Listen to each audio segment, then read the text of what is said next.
ಮಕ್ಕಳಾಗಿಲ್ಲ ಅಂತ ಯೋಚನೆ ಮಾಡ್ತಿರೋ ದಂಪತಿಗಳಿಗೆ ಇಲ್ಲಿದೆ ನಿಮಗೊಂದು ಸುವರ್ಣಾವಕಾಶ. ಗರ್ಭಗುಡಿ ಐವಿಎಫ್ ಸೆಂಟರ್ ನಿಮಗಾಗಿ ತಂದಿದೆ ಪರಿಪೂರ್ಣ ಆಫರ್. ಐವಿಎಫ್ ಚಿಕಿತ್ಸೆ ಮೇಲೆ ಬರೋಬ್ಬರಿ 1 ಲಕ್ಷ ರೂಗಳ ಭಾರಿ ರಿಯಾಯಿತಿ. ಆಫರ್ ಪಡೆಯಲು 907-12-34-005ಗೆ ಕಾಲ್ ಮಾಡಿ ಅಪಾಯಿಂಟ್ಮೆಂಟ್ ನ ಬುಕ್ ಮಾಡಿ. ಈ ಆಫರ್ ಡಿಸೆಂಬರ್ 31, 2024 ಮಾತ್ರ.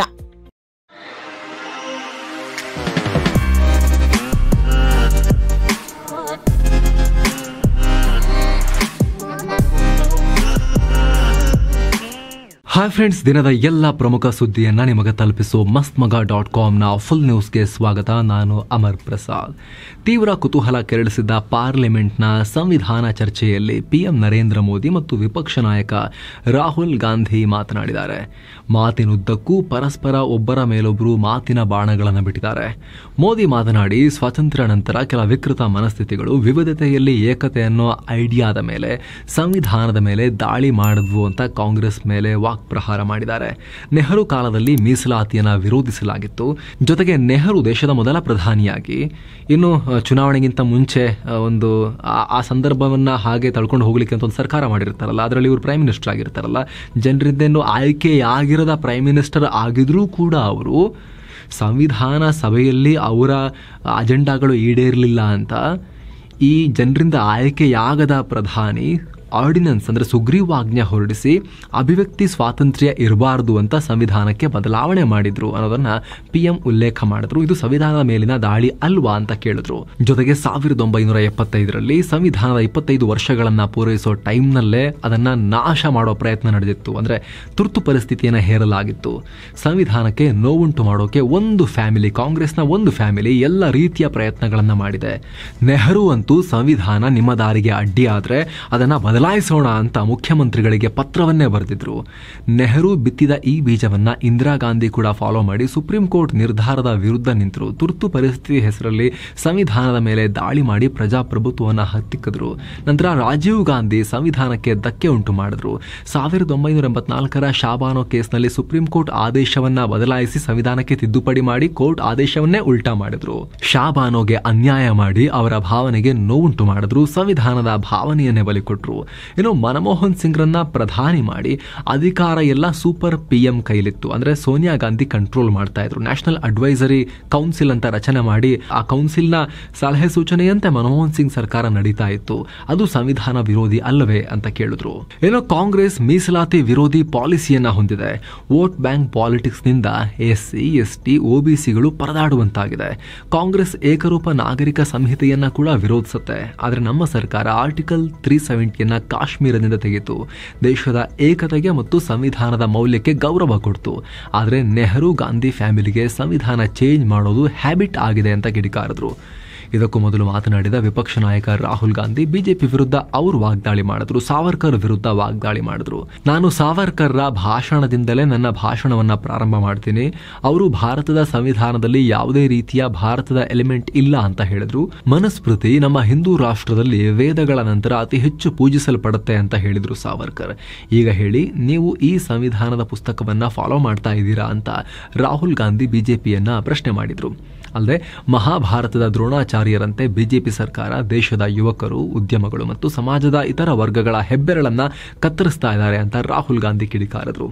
ಇದಕ್ಕೆ ಉದಾಹರಣೆ ಕೊಡ್ತಾ, ನೀವು ಧಾರಾವಿ ಪ್ರಾಜೆಕ್ಟ್ನ ಅದಾನಿಗೆ ಕೊಡೋ ಮೂಲಕ ಧಾರಾವಿಯಲ್ಲಿ ನಡೆಯೋ ಸಣ್ಣ ಪುಟ್ಟ ವ್ಯಾಪಾರಕ್ಕೆ ಕತ್ತರಿ ಹಾಕ್ತಾ ಇದ್ದೀರಾ. ಲ್ಯಾಟ್ರಲ್ ಎಂಟ್ರಿ ಮೂಲಕ ಯುವಕರು, ಒಬಿಸಿ ಹಾಗೂ ಎಸ್ಸಿಗಳ ಹೆಬ್ಬೆರಳು ಕತ್ತರಿಸ್ತಾ ಇದ್ದೀರಾ. ಈ ಯುವಕರು ಪರೀಕ್ಷೆಗಾಗಿ ಏಕಲವೇರಂತೆ ಅಭ್ಯಾಸ ಮಾಡ್ತಿರ್ತಾರೆ. ಅಗ್ನಿವೀರ್ ಪೇಪರ್ ಲೀಕ್ ಮೂಲಕವೂ ಯುವಕರ ಹೆಬ್ಬೆರಳು ಕತ್ತರಿಸಿ ಹೋಗ್ತಾ ಇದೆ ಅಂತ ರಾಹುಲ್ ಹೇಳಿದ್ರು. ಅಲ್ಲದೆ, ನಾನು ಪ್ರಾಮಿಸ್ ಮಾಡಿದಂತೆ 50% ಮೀಸಲಾತಿಯನ್ನು ತೆಗೆದು ಹಾಕ್ತೀವಿ, ಜಾತಿ ಗಣತಿ ಮಾಡ್ತೀವಿ, ಹೊಸ ಅಭಿವೃದ್ಧಿ ಮಾಡ್ತೀವಿ, ನಿಮಗೆ ಏನ್ ಬೇಕೋ ಮಾಡ್ಕೊಳ್ಳಿ ಅಂತ ಬಿಜೆಪಿಗೆ ಸವಾಲು ಹಾಕಿದ್ದಾರೆ. ಅಂದ್ರೆ ನಾನು ಅಧಿಕಾರಕ್ಕೆ ಬಂದು ಇದೆಲ್ಲ ಮಾಡ್ತೀನಿ ಅಂತ ರಾಹುಲ್ ಗಾಂಧಿ ಹೇಳಿಕೆಯನ್ನ ಕೊಟ್ಟಿದ್ದಾರೆ. ಏನೋ ವಕ್ಫ್ ಆಸ್ತಿ ಕಬಳಿಕೆ ಆರೋಪಕ್ಕೆ ಸಂಬಂಧಪಟ್ಟಂತೆ ಬಿಜೆಪಿ ರಾಜ್ಯಾಧ್ಯಕ್ಷ ಬಿವೈ ವಿಜಯೇಂದ್ರ ಮೇಲೆ ದೊಡ್ಡ ಆರೋಪ ಬಂದಿದೆ. ವಕ್ಫ್ ಆಸ್ತಿ ಕಬಳಿಕೆ ವಿಚಾರದಲ್ಲಿ ಸುಮ್ನಿರಿ, ಜಾಸ್ತಿ ಮಾತಾಡಬೇಡಿ ಅಂತ ನನಗೆ 150 ಕೋಟಿ ರೂಪಾಯಿ ಲಂಚ ಕೊಡೋಕೆ ವಿಜೇಂದ್ರ ಬಂದಿದ್ರು ಅಂತ ಅವರದೇ ಬಿಜೆಪಿ ಸರ್ಕಾರದಲ್ಲಿ ಅಲ್ಪಸಂಖ್ಯಾತ ಆಯೋಗದ ಅಧ್ಯಕ್ಷರಾಗಿದ್ದ ಅನ್ವರ್ ಮಾಣಿಪ್ಪಾಡಿ ಹೇಳಿಕೊಂಡಿದ್ದಾರೆ. ಪಿಎಂ ನರೇಂದ್ರ ಮೋದಿ ಈ ಆರೋಪವನ್ನ ಗಂಭೀರವಾಗಿ ಪರಿಗಣಿಸಿ ತಕ್ಷಣ ಸಿಬಿಐ ತನಿಖೆಗೆ ವಹಿಸಬೇಕು ಅಂತ ಸಿಎಂ ಸಿದ್ದರಾಮಯ್ಯ ಆಗ್ರಹ ಮಾಡಿದ್ದಾರೆ. ಇತ್ತೀಚೆಗಷ್ಟೇ ಪತ್ನಿ ಮತ್ತು ಕುಟುಂಬಸ್ಥರ ಕಿರುಕುಳಕ್ಕೆ ಒಳಗಾಗಿದ್ದೀನಿ ಅಂತ ಬೆಂಗಳೂರಿನ ಟೆಕ್ಕಿ ಅತುಲ್ ಸುಭಾಷ್ ತಮ್ಮ ಜೀವನವನ್ನ ಮುಗಿಸ್ಕೊಂಡಿದ್ರಲ್ಲ, ಇದರ ಬೆನ್ನಲ್ಲೇ ಪತ್ನಿ ಹಾಗೂ ಮಾವನ ಕಿರುಕುಳಕ್ಕೆ ಬೇಸತ್ತು ಹೆಡ್ ಕಾನ್ಸ್ಟೇಬಲ್ ಇದೇ ರೀತಿ ಮಾಡ್ಕೊಂಡ್ಬಿಟ್ಟಿದ್ದಾರೆ. ಎಚ್ ಸಿ ತಿಪ್ಪಣ್ಣ ಅನ್ನೋ ಈ ಕಾನ್ಸ್ಟೇಬಲ್ ಮರಣ ಪತ್ರ ಬರೆದಿಟ್ಟು ಈ ಕೆಟ್ಟ ನಿರ್ಧಾರವನ್ನ ಮಾಡಿದ್ದಾರೆ. ಅದರಲ್ಲೂ ಕೂಡ ಈ ಕೃತ್ಯವನ್ನ ಮಾಡೋಕೆ ಅವರು ರೈಲಿಗೆ ಅಡ್ಡ ಹೋಗಿದ್ದಾರೆ. ಈ ಘಟನೆ ಸಂಬಂಧ ಬೈಯಪ್ಪನಹಳ್ಳಿ ರೈಲ್ವೆ ಪೊಲೀಸ್ ಸ್ಟೇಷನ್ನಲ್ಲಿ ಪ್ರಕರಣ ದಾಖಲಾಗಿದೆ. ಲೆಟರ್ನಲ್ಲಿ ನನ್ನ ಹೆಂಡತಿ ಕಾಟಕ್ಕೆ ಬೇಸತ್ತು ಈ ರೀತಿ ಮಾಡ್ಕೊಳ್ತಾ ಇದ್ದೀನಿ. ನನ್ನ ಹೆಂಡತಿಯ ತಂದೆ ಕಾಲ್ ಮಾಡಿ ಜೀವ ಬೆದರಿಕೆ ಕೂಡ ಹಾಕಿದ್ದಾನೆ. ಬೆಳಗ್ಗೆ ನಾನು ಕಾಲ್ ಮಾಡಿದಾಗ ಕೂಡ ನೀನು ಹೋಗ್ಬಿಡು, ನನ್ನ ಮಗಳು ಚೆನ್ನಾಗಿರ್ತಾಳೆ ನೀನು ಹೋದ್ರೆ ಅಂತ ಅವಾಚ್ಯ ಶಬ್ದಗಳಿಂದ ಬೈದ್ರು ಅಂತ ಕಾನ್ಸ್ಟೇಬಲ್ ಬರೆದಿಟ್ಟು ಈ ರೀತಿ ಮಾಡ್ಕೊಂಡಿದ್ದಾರೆ. ಏನೋ ರಾಜ್ಯ ಬಿಜೆಪಿ ಸರ್ಕಾರದ ಅವಧಿಯಲ್ಲಿ ನಡೆದಿದೆ ಅಂತ ಆರೋಪ ಮಾಡಲಾಗ್ತಿರೋ ಕೋವಿಡ್ ಅಕ್ರಮ ಆರೋಪಕ್ಕೆ ಹೊಸ ತಿರುವು ಸಿಕ್ಕಿದೆ ಕೇಸ್ಗೆ. ಇದೇ ಮೊದಲ ಬಾರಿಗೆ ಎಫ್ಐಆರ್ ಕೂಡ ಆಗಿದೆ. ವೈದ್ಯಕೀಯ ಶಿಕ್ಷಣ ನಿರ್ದೇಶನಾಲಯದ ನಿರ್ದೇಶಕ ಡಾಕ್ಟರ್ ಪಿ ಗಿರೀಶ್, ರಾಜ್ಯ ಲೆಕ್ಕಪತ್ರ ಇಲಾಖೆಯ ಜಂಟಿ ನಿಯಂತ್ರಕ ಜಿಪಿ ರಘು, ಆರೋಗ್ಯ ಮತ್ತು ಕುಟುಂಬ ಕಲ್ಯಾಣ ಇಲಾಖೆ ಅಧಿಕಾರಿ ಎನ್ ಮುನಿರಾಜು ಸೇರಿ ಕರ್ನಾಟಕದ ಜನಪ್ರತಿನಿಧಿಗಳು ಹಾಗೂ ರಾಜ್ಯ ಸರ್ಕಾರದ ಅಧಿಕಾರಿಗಳ ವಿರುದ್ಧ ಎಫ್ಐಆರ್ ದಾಖಲಾಗಿದೆ. ಇನ್ನೆರಡು ದಿನಗಳಲ್ಲಿ ಸರ್ಕಾರ ಎಸ್ಐಟಿಗೂ ವಹಿಸಬಹುದು ಅನ್ನೋ ಮಾಹಿತಿ ಈಗ ರಿಪೋರ್ಟ್ ಆಗ್ತಾ ಇದೆ. ಮಂಗಳೂರು ಮತ್ತು ಮುಂಬೈ ನಡುವಿನ ಕೊಂಕಣ್ ರೈಲ್ವೆಯನ್ನ ಭಾರತೀಯ ರೈಲ್ವೆಯೊಂದಿಗೆ ವಿಲೀನಗೊಳಿಸೋಕೆ ರಾಜ್ಯ ಸರ್ಕಾರ ರೆಡಿಯಾಗಿದೆ. ಈ ನಿಟ್ಟಿನಲ್ಲಿ ಸರ್ಕಾರ ಕೊಂಕಣ್ ರೈಲ್ವೆಯೊಂದಿಗೆ ಈಗ ಚರ್ಚೆ ಆರಂಭ ಮಾಡಿದೆ. ಕರ್ನಾಟಕದ ಪಾಲಿನ 270 ಕೋಟಿ ರೂಪಾಯಿ ಷೇರು ಹಣವನ್ನು ಹೇಗೆ ಹೊಂದಾಣಿಕೆ ಮಾಡ್ಕೋಬೇಕು ಅನ್ನೋ ಬಗ್ಗೆ ಕೇಂದ್ರ ಸರ್ಕಾರದೊಂದಿಗೆ ಮಾತುಕತೆ ಕೂಡ ನಡೆಸಲಾಗಿದೆ. ಇದನ್ನು ಭಾರತೀಯ ರೈಲ್ವೆಯೊಂದಿಗೆ ವಿಲೀನಗೊಳಿಸಿದರೆ ರೈಲು ನಿಲ್ದಾಣ ಮತ್ತು ಇತರ ಅಭಿವೃದ್ಧಿ ಕೆಲಸಕ್ಕೆ ದಾರಿ ಆಗುತ್ತೆ ಅಂತ ಹೇಳಿದ್ದಾರೆ. ಅಂದಹಾಗೆ ಕೊಂಕಣ್ ರೈಲ್ವೆ 741 ಕಿಲೋಮೀಟರ್ ಉದ್ದದ ರೈಲ್ವೆ ಜಾಲ ಗೋವಾ, ಮಹಾರಾಷ್ಟ್ರಗಳನ್ನು ಕನೆಕ್ಟ್ ಮಾಡುತ್ತೆ. ಇದರ ಓನರ್ಶಿಪ್ ಕೇಂದ್ರ ಸರ್ಕಾರದ ಬಳಿನೇ ಇದ್ರೂ ಕೂಡ ಭಾರತೀಯ ರೈಲ್ವೆ ಕೆಳಗೆ ಇದು ಬರಲ್ಲ. ಇದೇ ಸಪರೇಟ್ ಸಂಸ್ಥೆ. ಹೀಗಾಗಿ ಇದನ್ನ ಭಾರತೀಯ ರೈಲ್ವೆಯೊಂದಿಗೆ ಮರ್ಜ್ ಮಾಡಿ ಅನ್ನೋ ಕೂಗು ಇಷ್ಟು ದಿನಗಳಿಂದ ಇತ್ತು. ಈಗ ಎರಡು ಕಡೆಯಿಂದ ಪಾಸಿಟಿವ್ ಚರ್ಚೆ ನಡೀತಾ ಇದೆ. ರೈತರಿಗೆ ಕೊಡಲಾಗೋ ಅಡಮಾನ ರಹಿತ ಕೃಷಿ ಸಾಲದ ಮೊತ್ತವನ್ನ ಭಾರತೀಯ ರಿಸರ್ವ್ ಬ್ಯಾಂಕ್ 2 ಲಕ್ಷಕ್ಕೆ ಹೆಚ್ಚಿಸಿದೆ. ಇತ್ತೀಚಿನ ಎಂಪಿಸಿ ಮೀಟಿಂಗ್ನಲ್ಲೂ ಕೂಡ ಅದನ್ನು ಹೇಳಲಾಗಿತ್ತು. ಈಗ ಜಾರಿಗೆ ತರಲಾಗಿದೆ. ಕೃಷಿ ಸಾಲ ನೀಡೋಕೆ ಮತ್ತು ಸಾಲಕ್ಕೆ ಬೇಕಾದ ಅಗತ್ಯ ದಾಖಲೆಗಳ ಮಿತಿಯನ್ನು ತೆಗೆದುಹಾಕೋಕೆ ಬ್ಯಾಂಕ್ಗಳಿಗೆ ಆರ್ಬಿಐ ಸೂಚನೆ ಕೊಟ್ಟಿದೆ. ಅಂದಹಾಗೆ ಈ ಮುಂಚೆ ಯಾವುದೇ ಅಡಮಾನ ಇಲ್ಲದೆ, ಗ್ಯಾರಂಟಿ ಇಲ್ಲದೆ 1.6 ಲಕ್ಷದವರೆಗೆ ಮಾತ್ರ ಸಾಲವನ್ನು ಕೊಡಲಾಗ್ತಾ ಇತ್ತು. ಈಗ ಅದನ್ನು ಜಾಸ್ತಿ ಮಾಡಲಾಗಿದೆ. ಪಂಜಾಬ್ ಮತ್ತು ಹರಿಯಾಣದ ಶಂಭು ಗಡಿಯಲ್ಲಿ ಭಾರೀ ಪ್ರತಿಭಟನೆಯಾಗಿದೆ. ಕನಿಷ್ಠ ಬೆಂಬಲ ಬೆಲೆ ಸೇರಿ ಅನೇಕ ಬೇಡಿಕೆಗಳನ್ನು ಒತ್ತಾಯಿಸಿ 3ನೇ ಬಾರಿ ದಿಲ್ಲಿ ನುಗ್ಗೋಕೆ ರೈತ ಪ್ರತಿಭಟನಾಕಾರರು ಪ್ರಯತ್ನ ಪಟ್ಟಿದ್ದಾರೆ. ಈ ವೇಳೆ ಹರಿಯಾಣ ಪೊಲೀಸರು ರೈತರ ಮೇಲೆ ಟಿಯರ್ ಗ್ಯಾಸ್ ಪ್ರಯೋಗ ಮಾಡಿದ್ದಾರೆ. ಜಲಫಿರಂಗಿ ಬಳಸಿ ರೈತರನ್ನ ಬ್ಲಾಕ್ ಮಾಡಿದ್ದಾರೆ. ಪರಿಣಾಮ 17 ಪ್ರತಿಭಟನಾಕಾರರು ಗಾಯಗೊಂಡಿದ್ದಾರೆ. ಪರಿಣಾಮ ತಾತ್ಕಾಲಿಕವಾಗಿ ಪ್ರತಿಭಟನೆ ನಿಲ್ಲಿಸಲಾಗಿದೆ. ಮುಂದಿನ ಆಕ್ಷನ್ ಏನಿರುತ್ತೆ ಅಂತ ಮೀಟಿಂಗ್ ನಡೆಸಿ ತಿಳಿಸ್ತೀವಿ ಅಂತ ರೈತ ಮುಖಂಡ ತೇಜ್ವೀರ್ ಸಿಂಗ್ ಹೇಳಿದ್ದಾರೆ. ಇದರ ಬೆನ್ನಲ್ಲೇ ಹರಿಯಾಣದ ಅಂಬಾಲಾ ಜಿಲ್ಲೆಯ ಹಲವು ಭಾಗಗಳಲ್ಲಿ ಡಿಸೆಂಬರ್ 17ರ ತನಕ ಇಂಟರ್ನೆಟ್ ಶಟ್ ಡೌನ್ ಮಾಡಲಾಗಿದೆ. ಏನೋ ಕಾಲ್ ತುಳಿತದಲ್ಲಿ ಮಹಿಳೆಯೊಬ್ಬರ ಸಾವಿಗೆ ಸಂಬಂಧಪಟ್ಟಂತೆ ನಟ ಅಲ್ಲು ಅರ್ಜುನ್ ಜೈಲಿನಿಂದ ಬಿಡುಗಡೆಯಾಗಿದ್ದಾರೆ. ಶುಕ್ರವಾರ ಅವರನ್ನ ಬಂಧಿಸಿ ನ್ಯಾಯಾಂಗ ಬಂಧನಕ್ಕೆ ಒಳಪಡಿಸಲಾಗಿತ್ತು. ಬಳಿಕ ಹೈಕೋರ್ಟ್ ಅವರಿಗೆ ಬೇಲ್ ಕೊಟ್ಟು ಈಗ ರಿಲೀಸ್ ಆಗಿದ್ದಾರೆ. ರಾತ್ರಿ ಸುಮಾರಿಗೆ ಭಾರಿ ಹೈಡ್ರಾಮಾ ಕೂಡ ಆಗಿದೆ. ಕೋರ್ಟ್ ಆದೇಶದ ಪ್ರತಿ ತಮ್ಮ ಕೈಗೆ ಸಿಕ್ಕಿಲ್ಲ ಅಂತ ಪೊಲೀಸರು ಅವರನ್ನ ಬಿಡೋಕೆ ನಿರಾಕರಿಸಿದ್ರು. ಇಡೀ ರಾತ್ರಿ ಜೈಲಲ್ಲೇ ಕಳೆಯೋ ರೀತಿ ಆಯಿತು. ಬಳಿಕ ನೆಕ್ಸ್ಟ್ ಡೇ ಅಂದ್ರೆ ಶನಿವಾರ ಇವತ್ತು ಬಿಡುಗಡೆ ಮಾಡಲಾಗಿದೆ. ಬಿಡುಗಡೆ ಬೆನ್ನಲ್ಲೇ ಮಾತನಾಡಿರೋ ಅಲ್ಲು ಅರ್ಜುನ್, ನಾನು ಕಾನೂನು ಗೌರವಿಸ್ತೀನಿ, ತನಿಖೆಗೆ ಸಹಕಾರ ಕೊಡ್ತೀನಿ. ನಡೆದಿರೋ ಘಟನೆ ಆಕಸ್ಮಿಕ, ಅದಕ್ಕೆ ನಾನು ಕ್ಷಮೆ ಕೇಳ್ತೀನಿ. ಯಾವುದು ನಮ್ಮ ಕಂಟ್ರೋಲ್ನಲ್ಲಿ ಇರಲಿಲ್ಲ ಅಂತ ಹೇಳಿದ್ದಾರೆ. ದೇಶದಲ್ಲಿ ಕೋಮು ಸಾಮರಸ್ಯದ ಬಗ್ಗೆ ಸಾಕಷ್ಟು ಚರ್ಚೆ, ಉದ್ವಿಗ್ನತೆ ಇರೋ ಹೊತ್ತಲ್ಲಿ ಪಶ್ಚಿಮ ಬಂಗಾಳದ ನಾಯಕ, ಕಲ್ಕತ್ತಾ ಟಿಎಂಸಿ ಲೀಡರ್, ಮೇಯರ್ ಕೂಡ ಆಗಿರೋ ಫಿರ್ಹಾದ್ ಹಕೀಂ ವಿವಾದಾಸ್ಪದ ಹೇಳಿಕೆಯನ್ನು ಕೊಟ್ಟಿದ್ದಾರೆ. ಶೀಘ್ರದಲ್ಲಿ ಮುಸ್ಲಿಮರು ಮೆಜಾರಿಟಿ ಆಗ್ತೀವಿ, ಇನ್ನು ಮುಂದೆ ಮುಸ್ಲಿಂ ಸಮುದಾಯದವರು ನ್ಯಾಯಕ್ಕಾಗಿ ಭಿಕ್ಷೆ ಬೇಡಲ್ಲ ಅಂತ ಹೇಳಿಕೆಯನ್ನು ಕೊಟ್ಟಿದ್ದಾರೆ.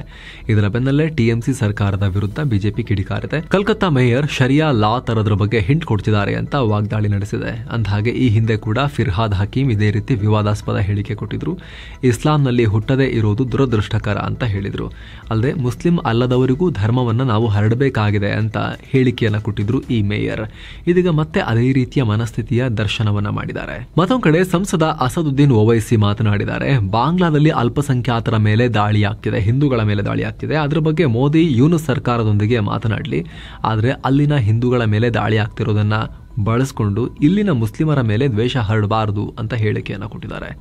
ಸಾಮಾನ್ಯವಾಗಿ ಎಲ್ಲರೂ ಖರೀದಿ ಮಾಡೋ ಪ್ಯಾರಾಸಿಟಮಲ್ ಮಾತ್ರೆ ಬಗ್ಗೆ ಹೊಸ ಸ್ಟಡಿಯಿಂದ ಆಘಾತಕಾರಿ ಮಾಹಿತಿ ಗೊತ್ತಾಗಿದೆ. ಈ ಮಾತ್ರೆಗಳು 65 ಮತ್ತು ಅದಕ್ಕಿಂತ ಹೆಚ್ಚಿನ ವಯಸ್ಸಿನವರಿಗೆ ಸೇಫ್ ಅಲ್ಲ ಅಂತ ಬ್ರಿಟನ್ನ ನಾಟಿಂಗಮ್ ಯೂನಿವರ್ಸಿಟಿ ಹೇಳಿದೆ. ಇದರಿಂದ ಜೀರ್ಣಾಂಗ ವ್ಯವಸ್ಥೆ, ಹಾರ್ಟ್ ಮತ್ತು ಕಿಡ್ನಿಗೆ ಸಮಸ್ಯೆ ಆಗಬಹುದು ಅಂತ ಹೇಳಿದೆ. ಅಂದಹಾಗೆ ಪ್ಯಾರಾಸಿಟಮಾಲ್ ಅನ್ನ ಜ್ವರ ಮತ್ತು ಪೇನ್ ರಿಲೇಟೆಡ್ ಮೆಡಿಸಿನ್ ಆಗಿ ಯೂಸ್ ಮಾಡಲಾಗುತ್ತೆ. ಆದರೆ ಅಪಾಯಕಾರಿ ಏನು ಅಂದರೆ ಜನ ಸೆಲ್ಫ್ ಮೆಡಿಕೇಶನ್ ಮಾಡ್ಕೊಳ್ತಾರೆ. ಅವ್ರಿಗೆ ಇಷ್ಟ ಬಂದಂಗೆಲ್ಲ, ಅವ್ರಿಗೆ ಚೂರು ಮೈಕೈ ನೋವು ಅನ್ಸಿದಾಗಲೆಲ್ಲ ಡಾಕ್ಟರ್ನ ಕೇಳದೆ, ಯಾವ ಡೋಸೇಜ್ ಎಷ್ಟು ಅಂತ ಕೇಳದೆ ಅವರವರೇ ತಗೊಳ್ತಾರೆ. ಇದು ಯಾವ ಕಾರಣಕ್ಕೂ ಮಾಡಬಾರ್ದು. ಸಣ್ಣ ಪುಟ್ಟ ಸಮಸ್ಯೆ ಇದ್ರೂ ವೈದ್ಯರ ಸಲಹೆ ಪಡೆದು ಅವರು ಕೊಡೋ ಡೋಸನ್ನೇ ತಗೊಳ್ಬೇಕು. ಈ ಸ್ಟಡಿಯ ರಿಪೋರ್ಟ್ನಿಂದ ಇದು ಇನ್ನಷ್ಟು ಇಂಪಾರ್ಟೆಂಟ್ ಈ ರೀತಿ ವೈದ್ಯರ ಸಲಹೆ ಪಡೆಯೋದು ಅನ್ನೋದು ಗೊತ್ತಾಗ್ತಾ ಇದೆ. ಇನ್ನು ಬಿಜೆಪಿ ಹಿರಿಯ ನಾಯಕ LK ಅಡ್ವಾಣಿ ಅವರ ಆರೋಗ್ಯದಲ್ಲಿ ಏರುಪೇರಾಗಿ ದಿಲ್ಲಿಯ ಅಪೋಲೋ ಆಸ್ಪತ್ರೆಗೆ ಅಡ್ಮಿಟ್ ಆಗಿದ್ದಾರೆ. ಸದ್ಯ ಇವರ ಆರೋಗ್ಯ ಸ್ಥಿತಿ ಈಗ ಸ್ಟೇಬಲ್ ಇದ್ದು ಅಬ್ಸರ್ವೇಷನ್ ನಲ್ಲಿ ಇಡಲಾಗಿದೆ ಅಂತ ಆಸ್ಪತ್ರೆ ಅಧಿಕಾರಿಗಳು ಕನ್ಫರ್ಮ್ ಮಾಡಿದ್ದಾರೆ. ಹನುಮ ಜಯಂತಿ ಹಿನ್ನೆಲೆ ಮೈಸೂರಿನ ಗಣಪತಿ ಸಚ್ಚಿದಾನಂದ ಆಶ್ರಮದಲ್ಲಿ ನಿರಂತರವಾಗಿ 33 ಗಂಟೆ 33 ನಿಮಿಷ ಹನುಮಾನ್ ಚಾಲಿಸಾ ಪಠಿಸಿ ಗಿನ್ನಿಸ್ ದಾಖಲೆ ಬರೆಯಲಾಗಿದೆ. ಇದರಲ್ಲಿ 600ಕ್ಕೂ ಅಧಿಕ ಜನ ಭಾಗಿಯಾಗಿದ್ದರು. ಮಣಿಪುರದ ಚುರಚಂದ್ಪುರದಲ್ಲಿ ಭದ್ರತಾ ಪಡೆಗಳು ಶಂಕಿತ ಉಗ್ರರನ್ನ ಬಂಧಿಸಿ ಅಪಾರ ಪ್ರಮಾಣದ ಶಸ್ತ್ರಾಸ್ತ್ರ ಮತ್ತು ಮದ್ದುಗುಂಡುಗಳನ್ನ ವಶಪಡಿಸಿಕೊಂಡಿದ್ದಾರೆ. ಏನು ಕೇಂದ್ರ ಸರ್ಕಾರದ ಮಹತ್ವಾಕಾಂಕ್ಷಿ ಯೋಜನೆ ಒನ್ ನೇಷನ್ ಒನ್ ಎಲೆಕ್ಷನ್ ಲೋಕಸಭೆಯಲ್ಲಿ ಡಿಸೆಂಬರ್ 16ಕ್ಕೆ ಮಂಡನೆಯಾಗುತ್ತೆ. ಕೇಂದ್ರ ಕಾನೂನು ಸಚಿವರು ಈ ಮಸೂದೆಯನ್ನು ಮಂಡಿಸುತ್ತಾರೆ ಅನ್ನೋ ಮಾಹಿತಿ ಲಭ್ಯವಾಗ್ತಾ ಇದೆ. ಭಾರತ ಆಸ್ಟ್ರೇಲಿಯಾ ನಡುವಿನ ಬಾರ್ಡರ್ ಗವಾಸ್ಕರ್ ಟ್ರೋಫಿಯ 3ನೇ ಟೆಸ್ಟ್ ಪಂದ್ಯ ಬ್ರಿಸ್ಬೇನ್ನಲ್ಲಿ ನಡೀತಾ ಇದೆ. ಟಾಸ್ ಗೆದ್ದು ಭಾರತ ಬೌಲಿಂಗ್ ಆಯ್ಕೆ ಮಾಡಿಕೊಂಡಿತ್ತು. ಆಸ್ಟ್ರೇಲಿಯಾ ಯಾವುದೇ ವಿಕೆಟ್ ನಷ್ಟ ಇಲ್ಲದೆ 13.2 ಓವರಲ್ಲಿ 28 ರನ್ ಗಳಿಸಿದೆ. ಮಳೆ ಕಾರಣದಿಂದ ಮೊದಲ ದಿನದ ಆಟ ಸರಿಯಾಗಿ ನಡೆಯಲಿಲ್ಲ. ಶುರುವಾಗಿದ್ದು ಲೇಟು, ಆಮೇಲೆ ಸ್ವಲ್ಪ ಆಡೋಷ್ಟರಲ್ಲಿ ಮತ್ತೆ ಮಳೆ ಬಂತು. ಈಗ 2ನೇ ದಿನದಲ್ಲಿ ಮತ್ತೆ ಆಸ್ಟ್ರೇಲಿಯಾ ಬ್ಯಾಟಿಂಗ್ ಅನ್ನು ಕಂಟಿನ್ಯೂ ಮಾಡುತ್ತೆ. ಸೊ ಫ್ರೆಂಡ್ಸ್, ಇದಾಗಿತ್ತು ಇವತ್ತಿನ ಫುಲ್ ನ್ಯೂಸ್. ನಾವು ಕೊಯ್ದಿಲ್ಲ, ಎಳೆದಿಲ್ಲ, ಕಿರ್ಚಾಡಿಲ್ಲ, ಬರೀ ಸುದ್ದಿಯ ರೀತಿಯಲ್ಲಿ ನಿಮಗೆ ತಲುಪಿಸುವ ಪ್ರಯತ್ನವನ್ನು ಮಾಡಿದ್ದೀವಿ. ನಮ್ಮ ಈ ಪ್ರಯತ್ನ ನಿಮಗೆ ಇಷ್ಟ ಆಗ್ತಾ ಇದ್ರೆ ದಯವಿಟ್ಟು mastmaga.com ನ ಚಾನಲ್ಗೆ ಸಬ್ಸ್ಕ್ರೈಬ್ ಮಾಡಿ. ಪಕ್ಕದ ಬೆಲ್ ಐಕಾನ್ ಮೇಲೆ ಕ್ಲಿಕ್ ಮಾಡೋದನ್ನ ಯಾವುದೇ ಕಾರಣಕ್ಕೂ ಮರಿಬೇಡಿ. Thank you so much. ಮತ್ತೆ ಭೇಟಿ ಆಗ್ತಿರೋಣ. ನಮಸ್ತೆ.